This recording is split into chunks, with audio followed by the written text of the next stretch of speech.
A educação física, como parte do ensino formal no Brasil, passou por diversas mudanças ao longo dos anos. No âmbito das abordagens, não foi diferente. À medida que novos conhecimentos surgiam, dependendo do contexto histórico do país, as abordagens quanto ao ensino da educação física também mudavam. Em seu início, a abordagem tinha traços higienistas.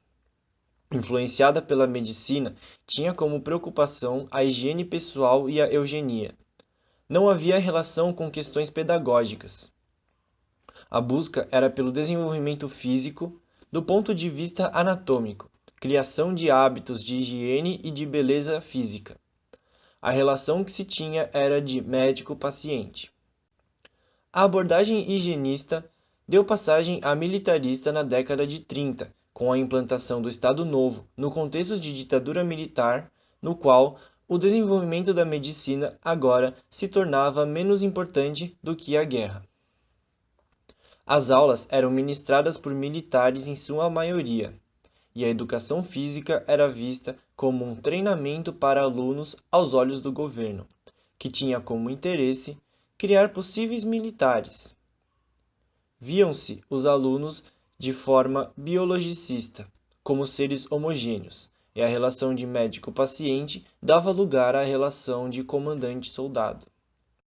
Esta tendência foi substituída pela abordagem pedagogicista ao fim da Segunda Guerra Mundial. Com influência do liberalismo americano e ideais desenvolvimentistas, questões pedagógicas passam a integrar a educação física. A relação professor-aluno é estabelecida e a participação do aluno é inclusiva.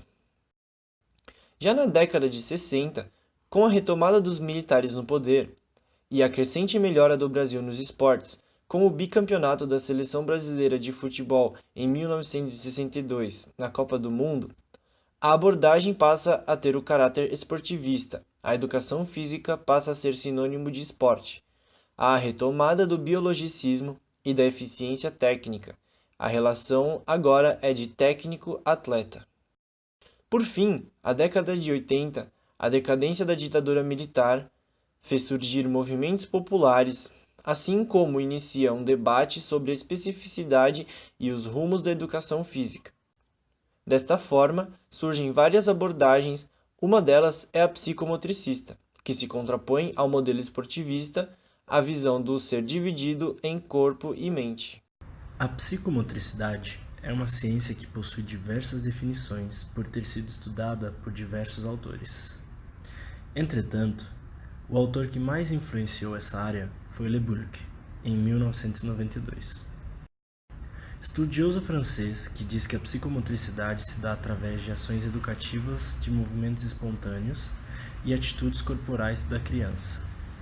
Dessa maneira, proporcionando-lhe uma imagem do corpo, contribuindo para a formação de sua personalidade e, ao mesmo tempo, favorecendo os aspectos físicos, mentais, afetivo-emocionais e socioculturais, buscando estar sempre condizente com a realidade dos educandos. Jean-Claude Coste definiu psicomotricidade como uma ciência cruzada, que utiliza conhecimento de numerosas ciências constituídas, como biologia, psicologia, psicanálise, sociologia, linguística, entre outras. Entre muitos nomes, outro que se destaca é Victor de Fonseca, e para ele, psicomotricidade significa campo transdisciplinar que estuda e investiga as relações e influências recíprocas e sistêmicas entre o psiquismo, que é funcionamento mental, e a motricidade, expressões mentais e corporais. Psicomotricidade é relacionar-se através de ação como meio de tomada de consciência que une o corpo, a mente, a natureza e a sociedade.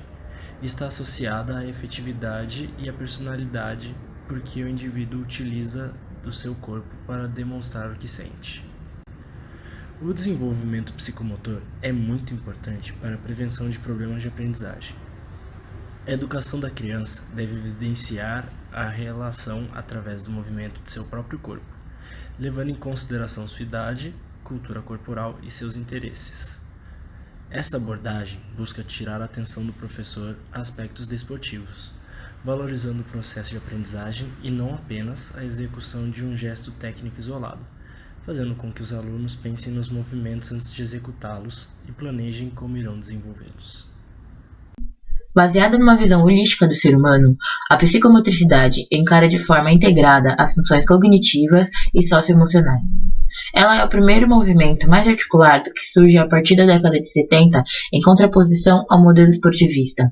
Nele, o modelo da educação física é com o desenvolvimento da criança, com o ato de aprender, com os processos cognitivos, afetivos e psicomotores, ou seja, buscava garantir a formação integral do indivíduo. O envolvimento da educação física, baseado na abordagem da psicomotricidade, é com o desenvolvimento da criança, com o ato de aprender, com os processos cognitivos, afetivos e psicomotores, buscando garantir uma formação integral da criança.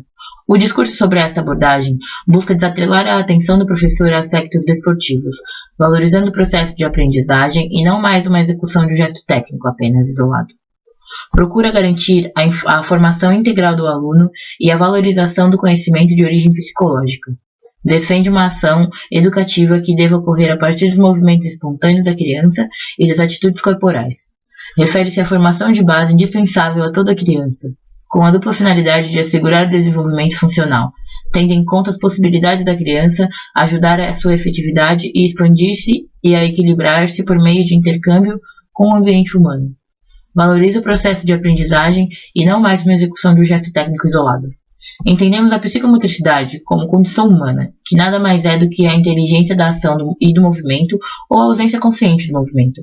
Essa inteligência tem origem na ação, que ocorre quando o educador ensina algum movimento aos seus aprendizes, e eles, antes mesmo de realizar este movimento, planejam e pensam na ação que irão desenvolver. Este processo é ontológico e ocorre durante toda a vida das pessoas. É o que chamamos de cultura do movimento. Para Negrini, a educação física desempenha 2 momentos fundamentais na escola. Nas primeiras 4 séries escolares, tem a finalidade de desenvolver habilidades nas crianças como pré-requisito para auxiliar outras aprendizagens, e que podemos denominá-la de educação psicomotora, sendo que seu objetivo principal é fazer com que a criança domine o seu próprio corpo. E a partir da 5ª série do 1º grau, tem a finalidade de proporcionar a aprendizagem das crianças em um ou vários esportes, e criar o hábito da ginástica como meio de conservação da saúde física e mental.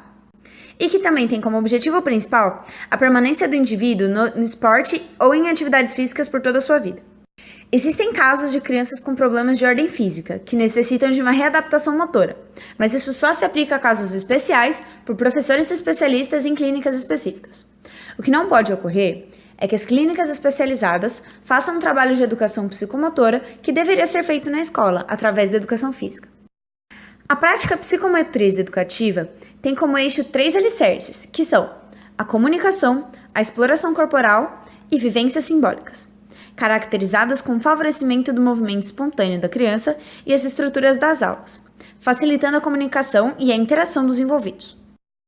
Portanto, o autor diz que a visão naturalista do movimento compreende a criança como uma totalidade. O grande diferencial da prática psicomotriz pedagógica se situa na interação do adulto como facilitador no desenvolvimento das crianças participantes envolvidas, sendo organizada a psicomotricidade relacional com estruturas de rotina, ajudando assim o educador na elaboração das atividades e estratégias com auxílio de diferentes materiais, a fim de favorecer a evolução no comportamento dos participantes. A psicomotricidade contribui intensamente para a formação e estruturação do esquema corporal, o que facilitará a orientação espacial. O contato corporal nas atividades psicomotoras propicia emoções e ações complexas e favorece o desenvolvimento afetivo. A educação física e sua relação com a psicomotricidade estão baseadas nas necessidades das crianças.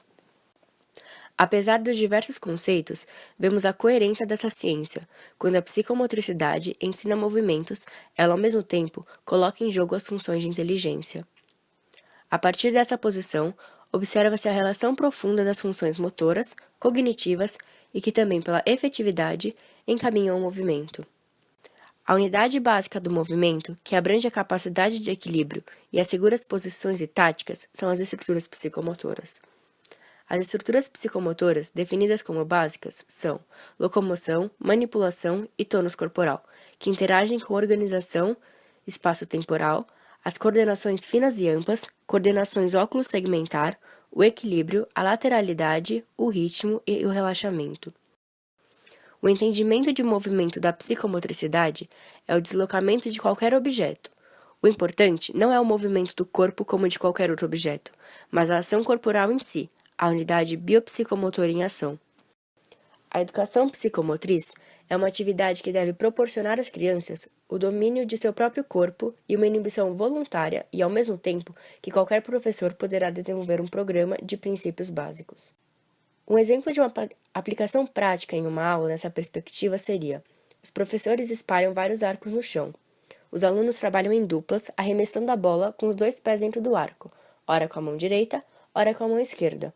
Em seguida, devem continuar arremessando a bola com as mãos alternadas, mas dessa vez com um pé dentro e outro fora do arco. O objetivo é fazer os alunos pensarem para executar as tarefas.